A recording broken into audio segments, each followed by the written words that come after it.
Then the key of knowledge I busily took in hand, and began to search the hollowness in the lock. The words thereof I scarce did understand, so craftily conveyed they were in their stock. I proved every way, and at last I did unlock the crafty gems, thus made for the nonce, and with it the other locks fell open all at once.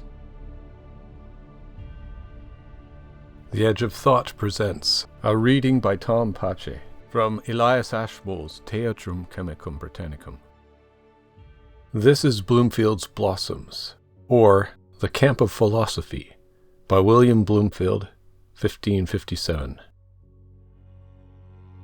When Phoebus was entered the sign of the Ram, in the month of March, when all things do spring, lying in my bed, an old man to me came, laying his hand on my busy head slumbering.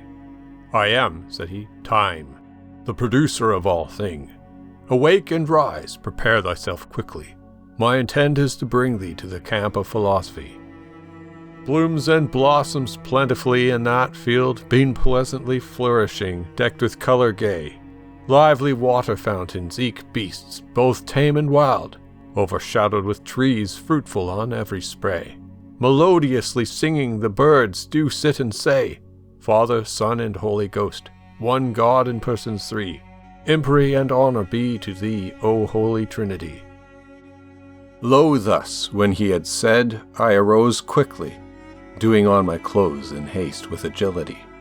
Towards the camp we went, of philosophy, the wonderful sights therefore to see.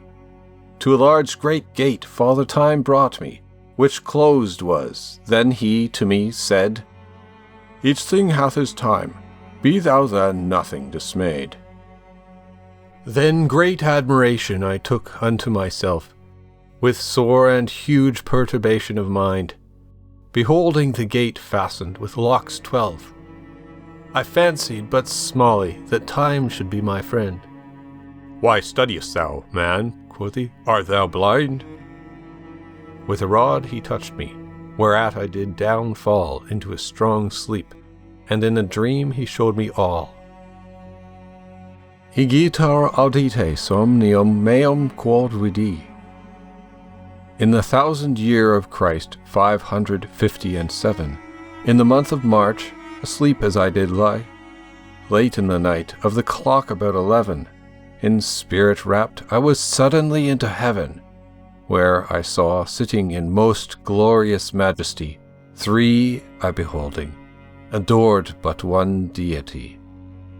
A spirit incircumscript, with burning heat incombustible, shining with brightness permanent as fountain of all light, three knit in one, with glory incomprehensible, which to behold I had a great delight. This truly to attain to surmounteth my might. But a voice from that glorious brightness to me said, I am one God of immeasurable majesty, be not afraid. In this vision clear that did itself so extend, with a voice most pleasant, being three in one, pierced my mind, and taught me to comprehend the dark sayings of philosophers each one, the altitude, latitude, and profundity of the stone, to be three in substance, and one in essence, a most heavenly treasure procreate by quintessence. Then studied I what this quintessence should be, of visible things apparent to the eye. The fifth being even a strange privity, in every substance resting invisibly. The invisible Godhead is the same, thought I, premier cause of being, and the premier essence, and of the macrocosm, the most sovereign quintessence. This is that heavenly secret potential, that divided is, and resteth invisible, in all things, animal, vegetal, and mineral, whose virtue and strength in them is indivisible. From God it cometh, and God maketh it sensible, to some elect, to others he doth it deny. As I sat thus musing, a voice to me did say, Study thou no more of my being, but steadfastly believe this trinity equally knit in one. Further of my secrets to muse, it is but folly, passing the capacity of all human reason. The heavens closed up again at that season. Then Father Tyme set me at the gate, and delivered me a key to enter in thereat. The key of knowledge, and of excellent science, whereby all secrets of philosophy are reserved, the secrets of nature sought out by diligence, avoiding fables of envious fools inveterate. With receipt and deceit this science is violate. Therefore to me this key he did dispose, the secrets of this art to open and disclose. Thus said Father Tyme, this key, when he me took. Unlock, quoth he, this gate now by thyself. And then upon him sorrowfully did I look, saying that one key could not undo locks 12. Whose axe, quoth he, is sure both head and health, hold will together till the tree down fall. So open thou the first lock, and thou hast opened all. What is the first lock named? Tell me then, I pray thee, said I, and what shall I it call? It is, said he, the secret of all wise men. Chaos, in the bodies called the first original. Prima materia, our mercury, our menstrual. Our vitriol, our sulphur, our lunary most of price. Put the key in the lock, 'twill open with a trice. Then the key of knowledge I busily took in hand, and began to search the hollowness in the lock. The words thereof I scarce did understand, so craftily conveyed they were in their stock. I proved every way, and at last I did unlock the crafty gins thus made for the nonce, and with it the other locks fell open all at once. At this gate opening, even in the entry, a number of philosophers in the face I met, working all one way the secrets of philosophy upon chaos dark that among them was set. Sober men of living, peaceable and quiet. They busily disputed the materia prima, rejecting clean away simul stulta et frivola. Here I saw the father of philosophers, Hermes. Here I saw Aristotle with cheer most jocund. Here I saw Morian and Signor in turba more or less. Sober Democritus, Albert, Bacon, and Raymond. The monk and the canon of Bridlington so profound, working most secretly, who said unto me, Beware thou believe not all that thou dost see. But if thou wilt enter this camp of philosophy, with thee take time to guide thee in the way. For by paths and broad ways, deep valleys and hills high, here shalt thou find, with sights pleasant and gay, some thou shalt meet with, which unto thee shall say, Recipe this and that, with 1,000 things more, to deceive thyself and others, as they have done before. Then Father Tyme and I, by favor of these men, such sights to see, passed forth towards the camp, where we met disguised philosophers lean, with porphyries and mortars ready to grind and stamp, their heads shaking, their hands full of the cramp, some lame with spasms, some feeble one and blind, with arsenic and sulphur, to this art most unkind. These were Brooke the priest, and York, with coats gay, which robbed King Henry of 1,000,000 of gold, Martin Perrien Major, and Thomas Delahaye, saying that the king they greatly enrich would. They whispered in his ear, and this tale they him told. We will work for your highness the elixir vitae, a princely work called Opus Regale.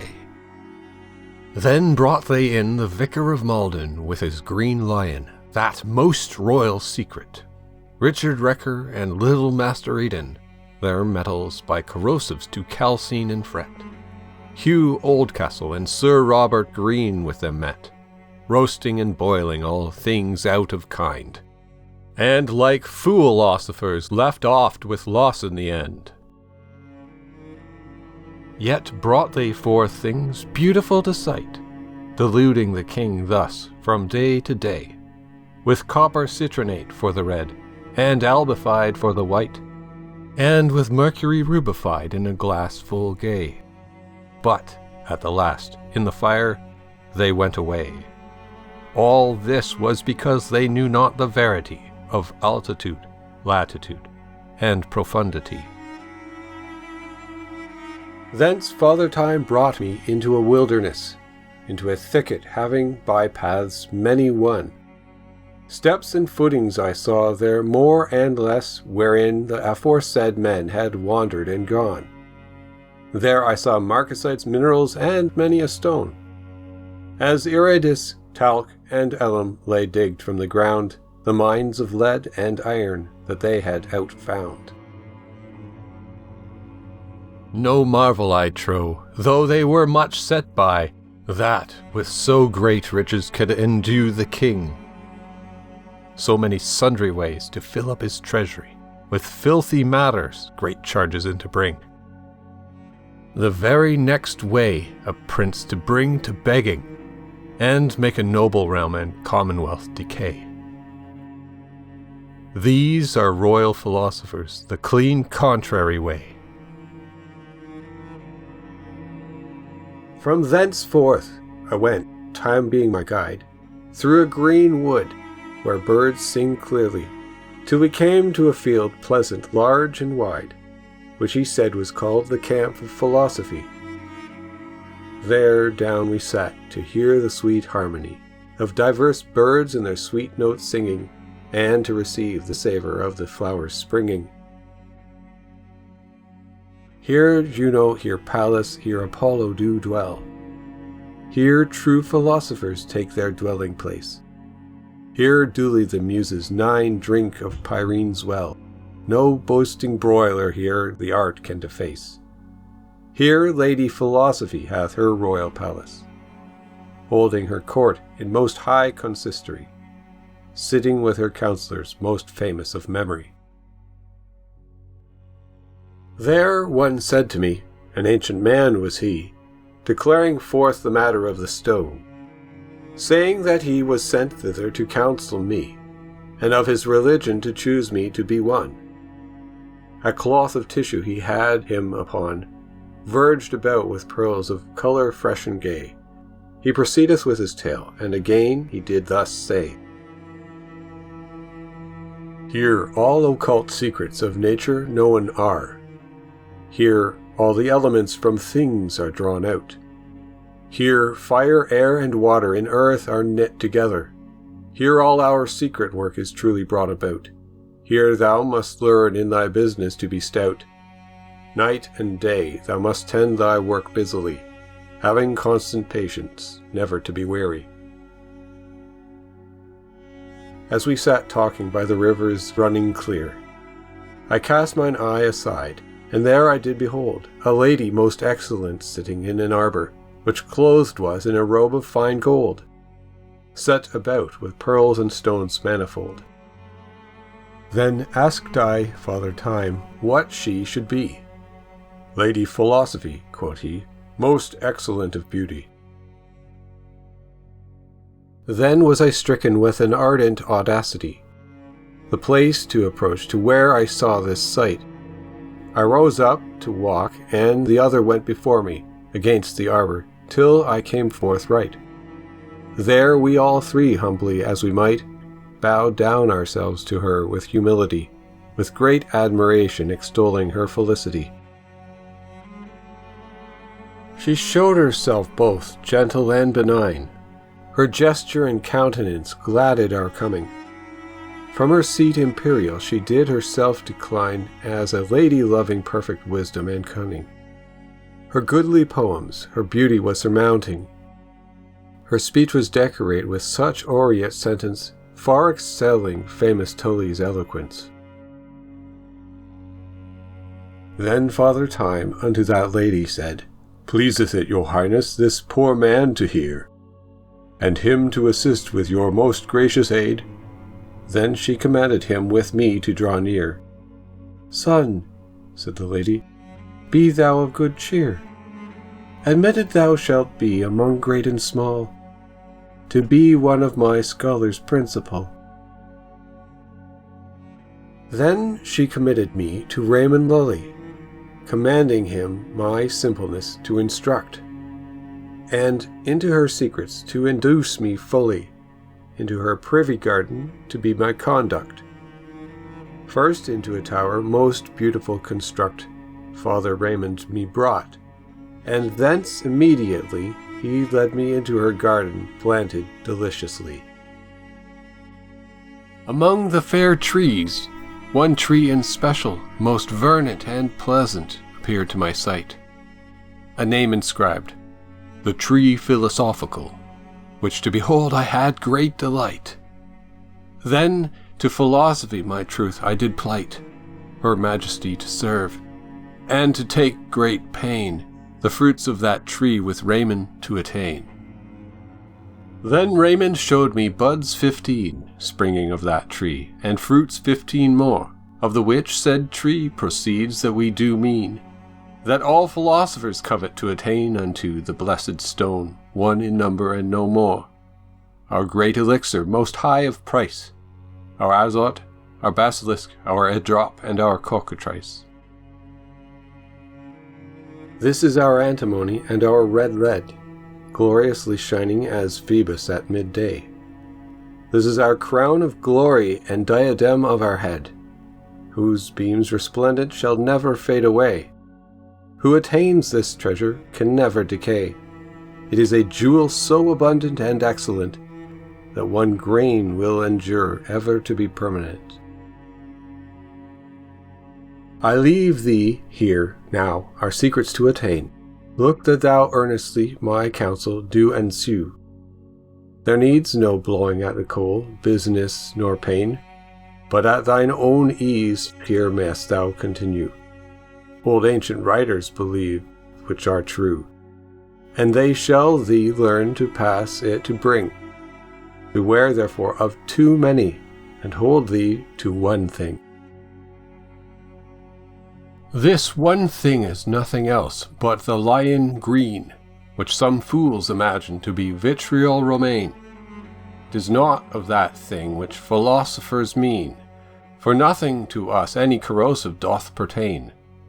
Understand, therefore, or else thy hand refrain from this hard science, lest thou do work amiss.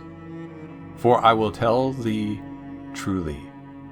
Now mark what it is.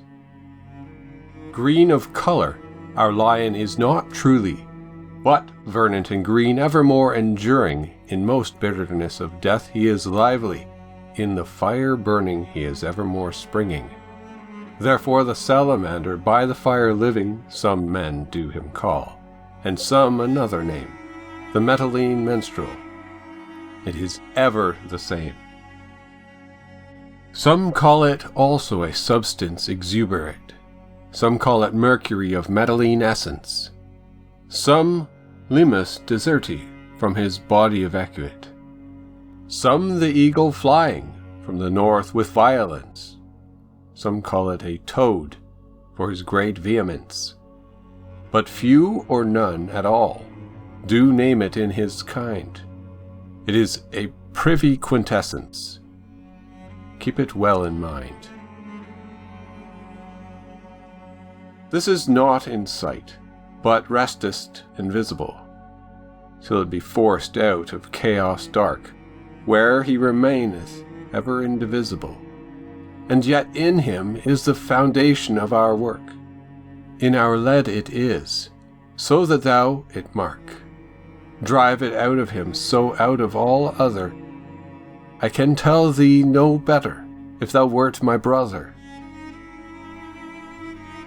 This chaos dark, the metals I do call, because as in a prison, it resteth them within.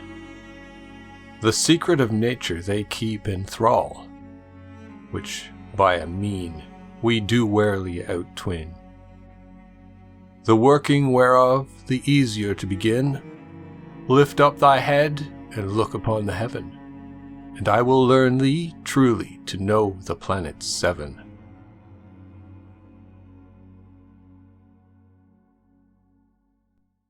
The second part of the book. Saturn in all, to this art hath most respect, of whom we draw a quintessence most excellent.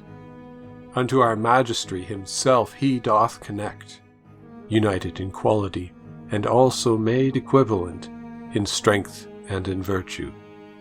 Who lists to be diligent shall find that we seek an heavenly treasure, and a precious jewel that ever shall endure. Jupiter the gentle, endowed with azure blue, examiner by justice, declareth true judgment, altering his colours, ever fresh and new. In his occult nature to this art is convenient, to philosophy is serviceable and also obedient. Joined with lunary after his own kind, containeth this art, and leaveth nothing behind. Mars, that is martial in city and town, fierce in battle, full of debate and strife, a noble warrior, and famous of renown, with fire and sword defendeth his own life. He staineth with blood, and slayeth with a knife all spirits and bodies, his arts be so bold. The hearts of all others he wins to him with gold.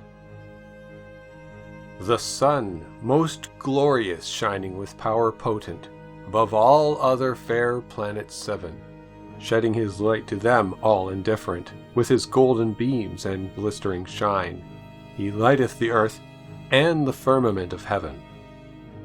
Who can him dissolve, and draw out his quintessence? Unto all other planets he shall give influence. Lady Venus, of love the fair goddess, with her son Cupid appertaineth to this art. To the love of the sun when she doth her address, with her darts of love striketh him to the heart. Joined to his seed, of his substance she taketh part. Herself she endoweth with excellent tissue her corrupt nature, when she doth renew. Mercury, this seeing, beginneth to be fugitive. With his rod of enchantment little doth he prevail. Taken often prisoner himself doth revive, till he be snared with the dragon's tail. Then don he on a hard coat of mail, soldered together with the sun and moon. Then is he mastered, and his enchantment done. The moon, that is called the lesser luminary, wife unto Phoebus, shining by night, to others gives her garments through her herb lunary, and from the north to the south shineth full bright. If you do for her look, she hideth from your sight. But by fair entreaty she is won at the last, with azot and fire the whole mastery thou hast. The mastery thou gettest not yet of these planets 7, but by a misty meaning known only unto us. Bring them first to hell, and afterwards to heaven, betwixt life and death. Then thou must discuss. Therefore I counsel thee, that you work thus. Dissolve and separate them, sublime, fix, and congeal. Then hast thou all. Therefore do as I thee tell. Dissolve not with corrosive, nor use separation with vehemence of fire, as multipliers do use. Nor to the glass top make thou sublimation. Such ways inordinate philosophers refuse. Their sayings follow, and wisely them peruse. Then shalt thou not thyself lewdly delude in this goodly science. Adieu. I thus conclude. Incipit Theorica.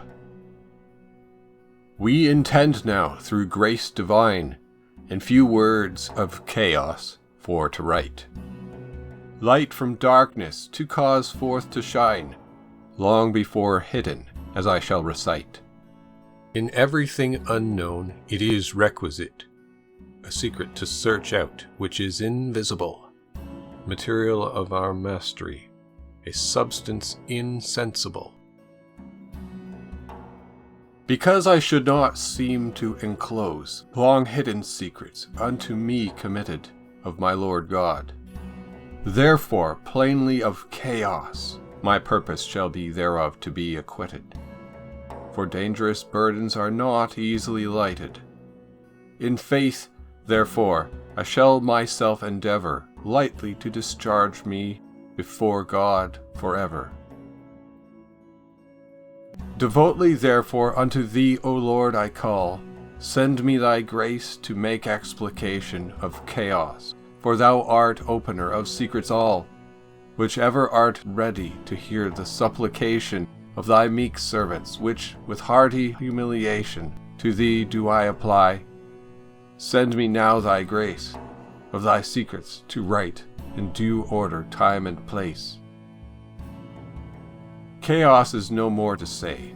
This is doubtless, as Ovid writeth in his Metamorphosine, but a certain rude substance, indigestaque mollis, having diverse natures resting it within, which with the contrary we may it outtwain by philosophers' art. Whoso the feat doth know, the four elements from chaos to outdraw. This chaos, as all things, hath dimensions three, which, well considered, shall follow the effect, that is, altitude, latitude, and profundity, by which three all the water is direct. Unto these dimensions, who hath no respect, shall never divide the chaos in his kind, but after his labor shall find fraud in the end. Chaos is to us the vine tree, white and red. Chaos is each beast, fish, and fowl in his kind. Chaos is the ore and mine of tin and lead, of gold and silver that we outfind, iron and copper which things do bind, and hold our sights and wits unto them bound, the secrets hidden in them, which we ne understand. Out of this misty chaos the philosophers expert do a substance draw, called a quintessence, craftily dividing the four elements by art, with great wisdom, study, and diligence, the which high secret hath a divine influence, that is supernatural, of fools thought impossible, an oil or such like called incombustible. The mystery of this plainly to show thee, in form hereafter I will it declare, setting forth here the philosopher's tree, wherein now the whole art I shall compare. In this fair tree 16 fruits are, more precious than gold in the stomach to digest. Put thy hand thereto, and take of the best. And lest the fault imputed should be in me or in others that of this art doth write, I set before thee the true figure of the tree, wherein orderly the art I will recite. Understand my sentence, that thou mayest work right. Consider that I said that chaos is all thing that we begin of, the true way of working. Put case, thy chaos be animal, vegetal, or mineral. Let reason guide thee to work after the same. If thou workest out of kind, then losest thou all, for nature with nature rejoiceth, and maketh true game. Work animal with his kind, and keep thee out of blame. Vegetable and mineral in their order due. Then shalt thou be counted a philosopher true. When thou hast found what it is indeed, then knowest thou thy form by reason it must be. Search it wittily, and draw from him his seed. Then is there thy altitude, superficial to see. The latitude shall appear anon, believe me, when thou hast divided the elements asunder. Then the profundity amongst them lieth hid under. Here is materia prima and corpus confusum, but not yet the matter of which philosophers do treat. Yet this one containeth the other in sum, for forma, materia, and corpus together are knit. With the menstrual water first thou must them fret, that the body first be finely calcinate, and after dissolved and purely evacuate. Then it is the true mercury of the philosophers, unto the mystery apt, needful, and serviceable. More of this thing I need not much rehearse, for this is all the secret most commendable. Materia prima it is called multiplicable, the which by art must be exuberate, then it is the matter of which metals were generate. Sulphur of nature, and not that which is common, of metals must be made, if that thou wilt speed, which will turn them to his kind every each one. His tincture into them abroad he will spread. It will fix mercury common at thy need, and make him apt true tincture to receive. Work as I have told thee, and it shall not thee deceive. Then of sun and moon make thou oil incombustible, with mercury vegetable, or else with lunary. Incerate therewith, and make thy sulphur fluxible, to abide thy fire, and also thy mercury be fixed and flowing. Then hast thou wrought truly. And so thou hast made a work for the nonce, and got a stone more precious than all stones. Fix it up now with perfect decoction, and that with easy heat and not vehement, for fear of induration and vitrification, lest thou lose all and thy labor misspent. With 8 days and nights this stone is sufficient, the great elixir most high of price, which Raymond called his basilisk and cockatrice. To this excellent work great cost need not be, many glasses or pots about it to break. 1 glass, 1 furnace, and no more of necessity. Who more doth spill, his wits are but weak. All this is stilled in a limbeck with a beak, as touching the order of distillation, and with a blind head on the same for solution. In this thy mercury taketh his true kind. In this he is brought to multiplication. In this made he his sulphur, bear it well in mind. Tincture he hath herein, and inceration. In this the stone is brought to his perfect creation. In 1 glass, 1 thing, 1 fire, and no more. This work is complete. Da gloriam Deo. Incipit Practica. We have sufficiently declared the Theorique, in words mystical making declaration. Let us now proceed plainly with the Practic, largely of the matter to make explanation.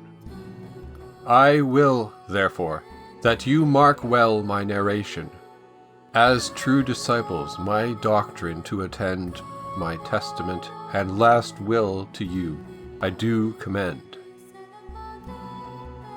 Be you holy, therefore, sober, honest, and meek. Love God and your neighbor. To the poor be not unkind. Overcome Satan. God's glory see you seek. My son, be gentle to all men, as a friend. Fatherless and widow have always in thy mind. Innocent love as brothers, the wicked do eschew.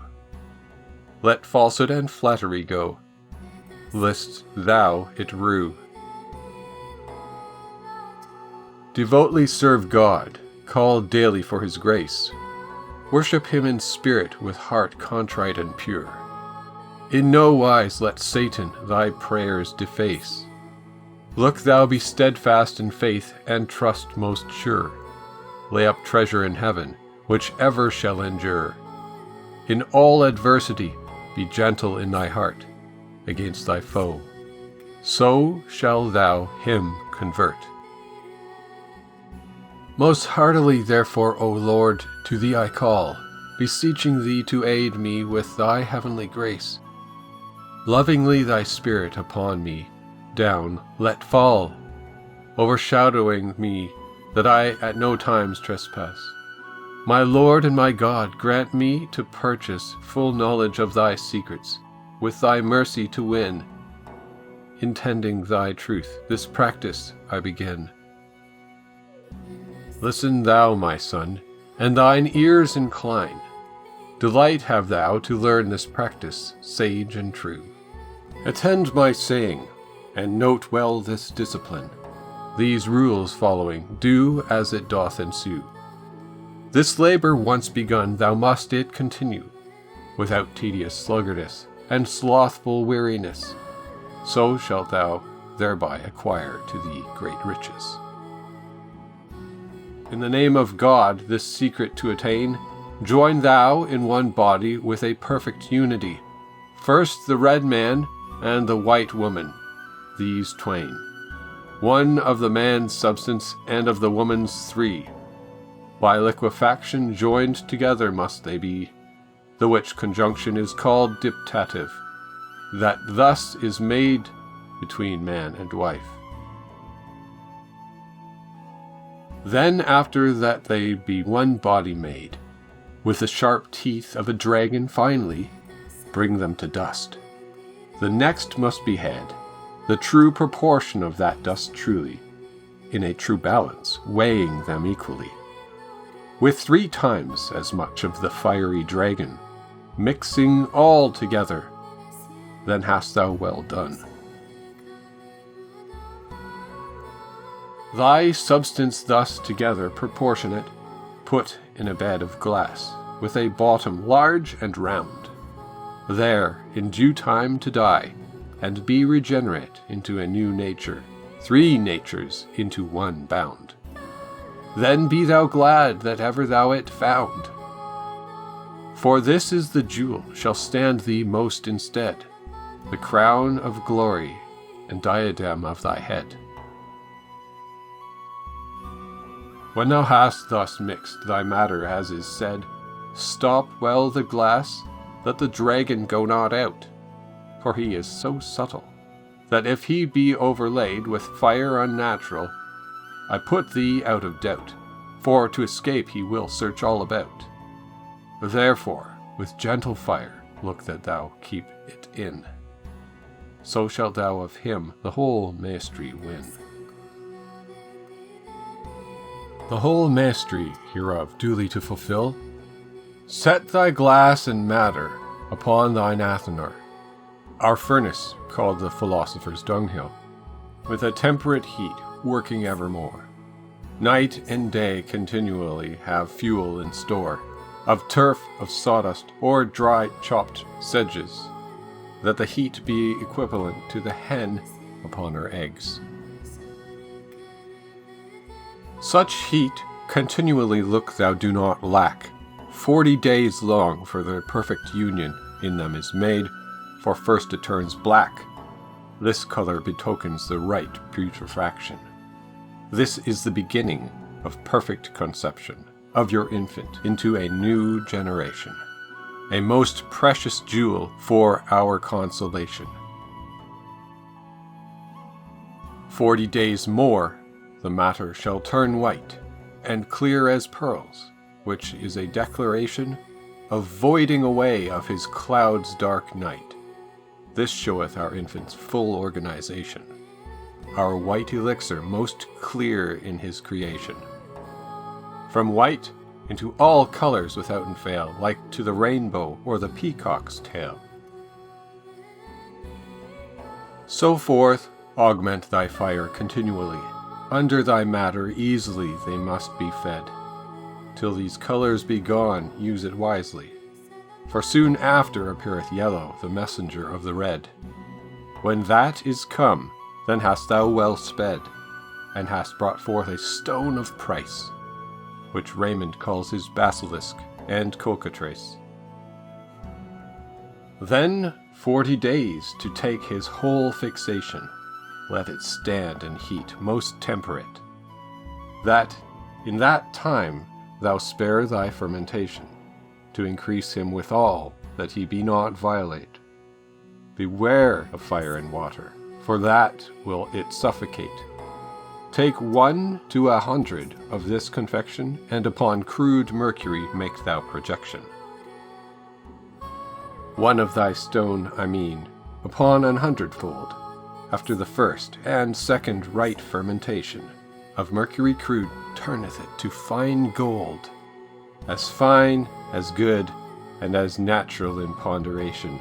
The stone is so vehement in his penetrations, fixed and flexible, as the goldsmith's solder is. Work as I have said, and thou canst not do amiss. Now give thanks to the blessed Trinity for the benefit of this precious stone, that with his grace hath so much enlightened thee, him for to know being 3 in 1. Hold up thy hands to his heavenly throne. To his majesty let us sing Hosanna. Altissimo Deo sit honor gloria. The conclusion. Our Majesty is 3, 2, and 1. The animal, vegetable, and mineral stone. First, I say, in the name of the Holy Trinity, look that thou join in one persons 3, the fixed, the variable, and the fugitive, till they together taste death and live. The first is the dragon fell, that shall the other twain both slay and quell. The sun and moon shall lose their light, and in mourning sables they shall them dight, 60 days long, or near thereabout. Then shall Phoebus appear first out, with strange colours in all the firmament. Then our joy is coming, and at hand present. Then orient Phoebus in his hemisphere to us full gloriously shall appear. Thus, who can work wisely shall attain unto our mastery. Finis.